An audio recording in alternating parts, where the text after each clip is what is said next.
And Rodney Davis, who Rodney Davis is, I'm sure, been on every major television outlet in America by this point. But Congressman, thanks for your time.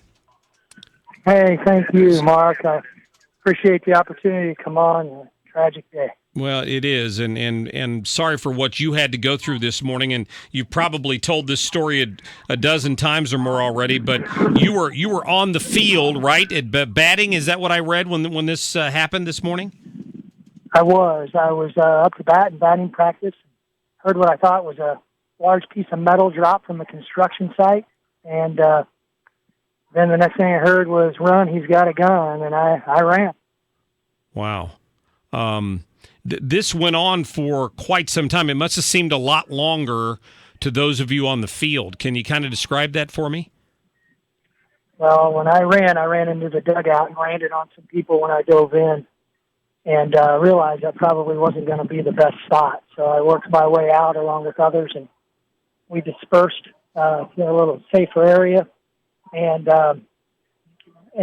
we were able to maneuver because of the brave Capitol Police that were firing back at this madman, and go across the street. And when I heard that he was coming around the corner, those of us who were around me ran, and three of us ran into an apartment because a good Samaritan opened the door and said, "Get in here." Wow. And that's when I was able to call 911 and call my family and tell them I was okay. Representative Davis, Annie Frey here. On behalf of the people of the 13th District, I live in the 13th District. We are very happy that you are safe, and we're happy that you're getting this message out there. I'm curious what you think that the value of these police, or the Capitol Police that were there. How did they react in this situation? You were there, you saw it. What was their reaction as soon as the gunfire started? They immediately engaged. There would have been no way to stop this madman who was shooting at us without Steve Scalise's two members of the Capitol Police that were there with him. I saw them engage in the direction of the shooter. I never saw the shooter. They're the reason why none of the good guys today, none of us, and it's not just members of Congress. These are staffers and former staffers. We have kids out there that help us practice. This is a game that's the most bipartisan thing that we do in Washington.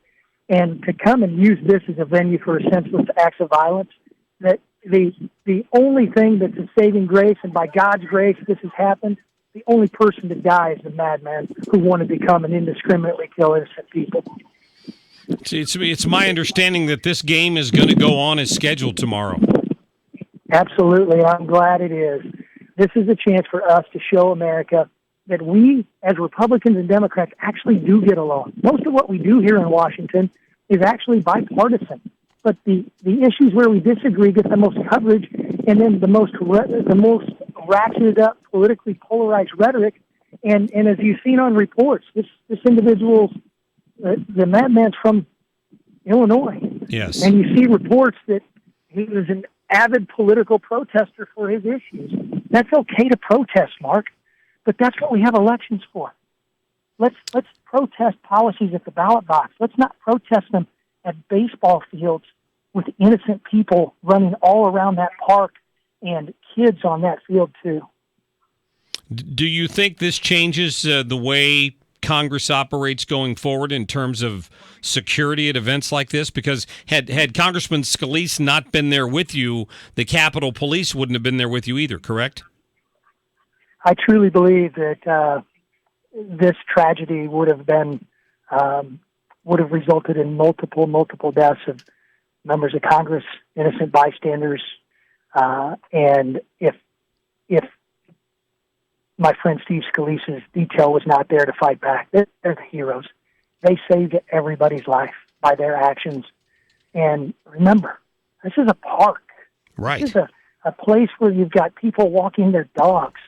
You've got people, kids on that field. And for somebody to come from Illinois and commit this act because you disagree with somebody politically, what's that tell our country? What's that tell our next generation? So it's up to us to fix it. And that's where we have to start today to make that happen. Well, Congressman, we're happy that you're safe and sound, and our prayers obviously out there for Congressman Scalise, because I understand that he's still listed in critical condition at this point. So keep us updated when you get an opportunity, please. I will. Thank you, Mark. All right. Thank you so much. Congressman Rodney Davis, who has been on most of the major networks today since he was up to bat when the shooting started at this practice this morning, and I just can't imagine how you'd feel after surviving something like that. Yeah, you listen to Representative Davis there talking about how non-polarized, real life is among the people who are represented there.